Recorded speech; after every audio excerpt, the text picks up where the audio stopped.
ओम नमो नमः सनातन धर्माय।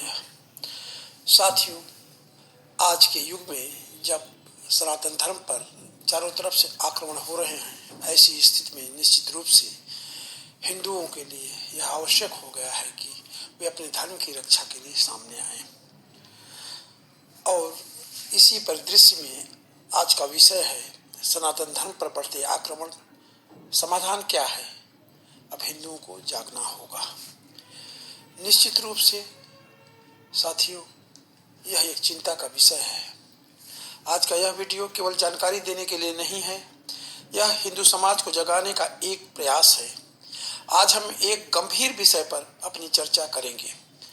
सनातन धर्म पर हो रहे आक्रमण का समाधान क्या है, क्योंकि आज यह केवल धर्म का नहीं, हमारी सभ्यता और भविष्य का भी प्रश्न चिन्ह लाने वाला स्थिति है।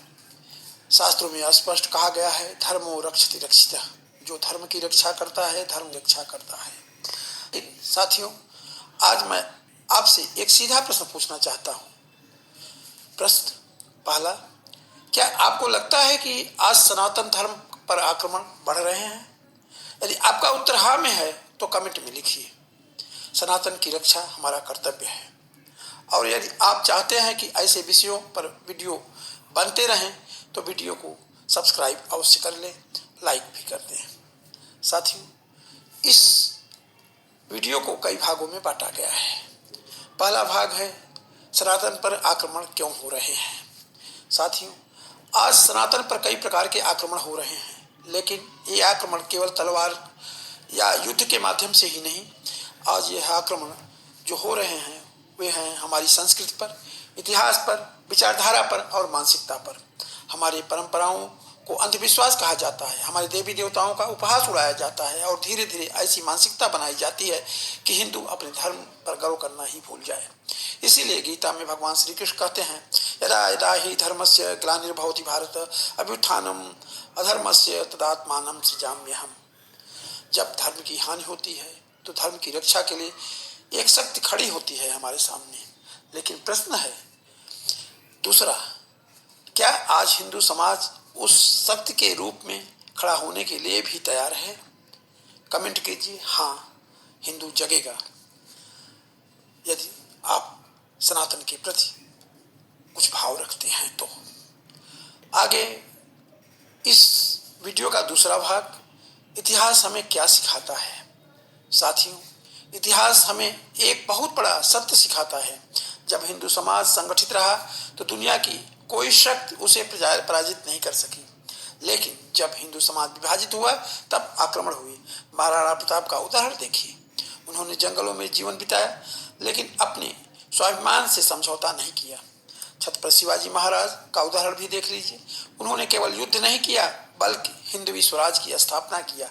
उनकी माता जीजाबाई ने बचपन से ही उन्हें सिखाया, धर्म की रक्षा ही जीवन का सबसे बड़ा उद्देश्य है। साथियों, एक तीसरा प्रश्न भी हमारे सामने आता है। मैं पूछना चाहता हूँ, क्या आज हमारे बच्चों को यह इतिहास पढ़ाया जा रहा है? यदि आपका उत्तर नहीं है तो कमेंट में लिखिए, हिंदू इतिहास वापस लाना चाहिए। और यदि आपको लगता है कि हर हिंदू को यह जानना चाहिए तो इस वीडियो को कम से कम एक साथी को अवश्य शेयर करिए। आगे मैं वीडियो का भाग 3 ले रहा हूँ। सबसे बड़ा संकट क्या है? यह है हिंदुओं की निष्क्रियता। साथियों, सच्चाई थोड़ी कड़वी होती है। आज सनातन धर्म का सबसे बड़ा संकट कोई बाहरी शक्ति नहीं, सबसे बड़ा संकट है हिंदू समाज की अपनी निष्क्रियता। हम पूजा करते हैं, हम मंदिर जाते हैं, लेकिन जब धर्म पर आक्रमण होता है तो हम कहते हैं हमें क्या लेना देना। स्वामी विवेकानंद ने कहा था, कमजोरी पाप है। उन्होंने युवाओं से कहा, उठो, जागो, स्वयं को शक्तिशाली बनाओ। आगे एक प्रश्न और, चौथा नंबर का, आप ईमानदारी से बताइए, क्या हिंदू समाज आज जरूरत से ज्यादा सहिष्णु हो गया है? यदि हाँ तो कमेंट में लिखिए, अब मैं जगूंगा। आगे इस वीडियो का चौथा भाग, समाधान क्या है? अब सबसे महत्वपूर्ण प्रश्न, समाधान क्या है? मैं फिर से दोहराऊंगा, केवल भावनात्मक भाषण देना समाधान नहीं है। समाधान है संगठन। जी हाँ, संगठन। शास्त्रों में कहा गया है, संघे शक्ति है कलयुगे। कलयुग में शक्ति संगठन में है। जब हिंदू संगठित होगा तो दुनिया की कोई भी शक्ति उसे दबा नहीं सकती है। आइए हम आगे बढ़ें और सोचें। बौद्धिक जागरण की बात हमें अपने बच्चों को सिखाना होगा। राम कौन थे, कृष्ण कौन थे, शिवाजी कौन थे, गुरु गोविंद साहब कौन थे। यदि हम नहीं सिखाएंगे तो कोई और गलत उन्हें सिखा जाएगा, गलत उनको बता जाएगा। आइए मैं आगे कहूँगा, मंदिरों को समाज का केंद्र बनाइए। पहले मंदिर केवल पूजा स्थल नहीं थे, वे थे शिक्षा के केंद्र, संगठन के केंद्र, संस्कृति के केंद्र और आवश्यकता पड़ने पर युद्ध की रणनीति बनाने वाले केंद्र भी होते थे। हमें फिर से मंदिरों को सामाजिक जागरण का केंद्र बनाना होगा। आगे हमारे सामने एक और प्रश्न है 5वां नंबर पर। आपके अनुसार हिंदू समाज की सबसे बड़ी कमजोरी क्या है? संगठन की कमी, इतिहास का अज्ञान या अपनी स्वतः की निष्क्रियता? कमेंट में 1, 2, 3 लिखकर बताइए। मैं हर कमेंट पर पढ़ता हूँ। सनातनी कार्यों की भूमिका यह हमारा चौथा होगा। यदि आप किसी संगठन से जुड़े हैं तो याद रखिए, आप संस्कृति के रक्षक, भविष्य के निर्माता। आपको 3 कार्य करने होंगे।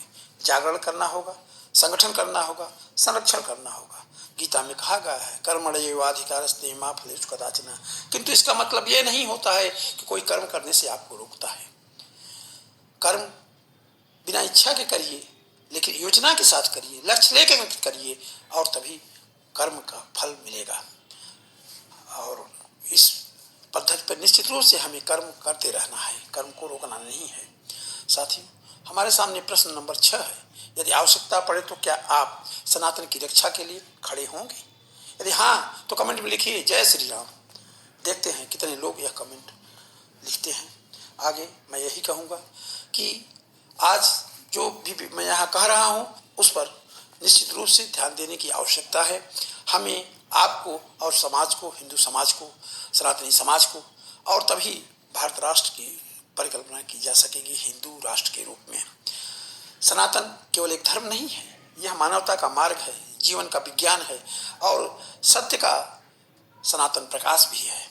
लेकिन याद रखिए, यदि हम स्वयं अपने धर्म की रक्षा नहीं करेंगे तो कोई और नहीं आएगा हमारे धर्म की रक्षा करने। उपनिषद कहते हैं उत्तिष्ठ जागृत प्राप्य परान् निबोधत। उठो, जागो और लक्ष्य को प्राप्त होने तक रुको नहीं। आगे एक आवाहन आप सभी से जो भी यहाँ सुन रहे हैं, यदि आप चाहते हैं कि सनातन धर्म सुरक्षित रहे तो केवल दर्शक मत बनिए, कार्यकर्ता बनिए। और यदि आप चाहते हैं कि ऐसे वीडियो लाखों हिंदुओं तक पहुँचे तो वीडियो को लाइक करें, चैनल को सब्सक्राइब करें और इस वीडियो को अधिक से अधिक शेयर करें, क्योंकि जागृत हिंदू ही सनातन का भविष्य बन सकता है। साथियों, भारत माता की जय और सनातन की जय बोलते हुए इस वीडियो का मैं समापन कर